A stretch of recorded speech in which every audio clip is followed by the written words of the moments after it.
Bayangkan ini terjadi pada anakmu. Dia duduk di kursi plastik. Tangannya memegang kertas bertuliskan, Yesus mengasihiku. Ia baru selesai menyanyi. Saat suara teriakan tiba-tiba datang dari luar. Orang dewasa menerobos masuk.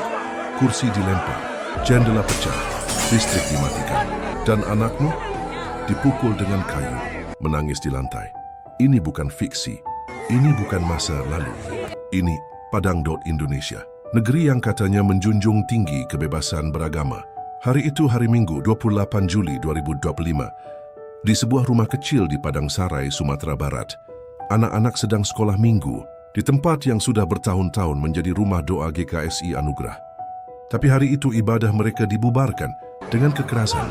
Puluhan orang mendobrak masuk. Beberapa bawa kayu. Beberapa terekam bawa senjata tajam. Satu anak dipukul di kepala.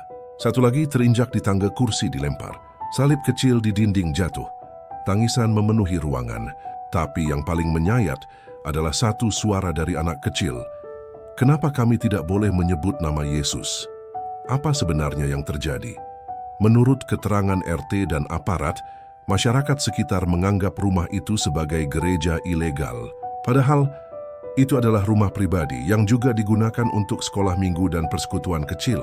Dan ironisnya, izin rumah ibadah memang hampir mustahil didapat di daerah seperti Padang karena harus ada tanda tangan dari 60 warga sekitar berbeda agama.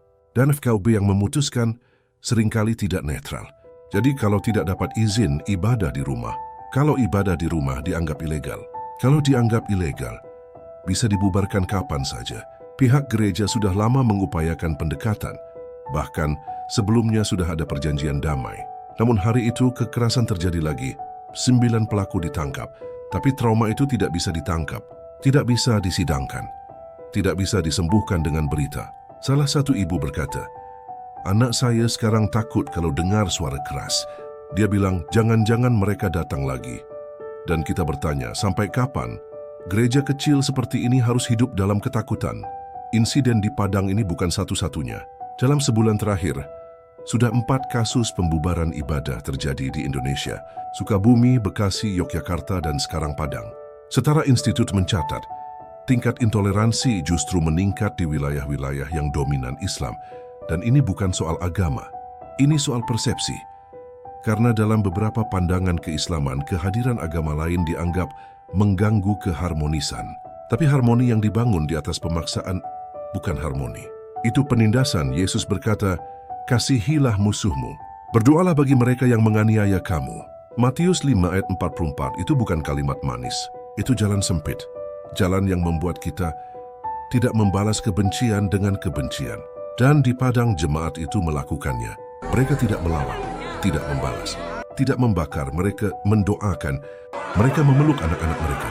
Dan mereka terus menyanyi dalam hati. Karena mereka tahu, gereja bukan tembok, gereja bukan bangunan. Gereja adalah hati yang menyembah Tuhan. Dan hati itu tidak bisa dihancurkan oleh batu, tidak bisa ditutup oleh polisi, tidak bisa diintimidasi oleh massa. Pemerintah mengaku prihatin. Wali Kota Padang berkata ini hanya kesalahpahaman. Kementerian Agama menyerukan dialog. Tapi Amnesty International berkata, ini bukan kesalahpahaman. Ini kegagalan negara menegakkan hukum. Dan LBH Padang menegaskan, kalau negara tidak tegas, kasus seperti ini akan terus terulang. Tapi hari ini, kita tidak hanya bicara tentang negara. Kita bicara tentang anak-anak, tentang trauma, tentang luka yang tidak kelihatan. Gereja GKSI sekarang ditawari relokasi. Tapi mereka berkata, rumah ini bukan sekadar bangunan. Ini rumah di mana anak-anak mengenal Yesus. Kamu tahu apa yang menyentuh? Salah satu anak menggambar ulang salib di bukunya. Meski salib di tembok telah dipatahkan, dia menggambarnya lagi dengan krayon. Dan saat ditanya kenapa, dia berkata, karena Yesus belum selesai sama aku. Itulah gereja, bukan gedung besar, bukan jumlah jemaat, tapi kasih yang bertahan dalam penganiayaan. Itulah salib, bukan hiasan, tapi penderitaan yang ditebus oleh cinta.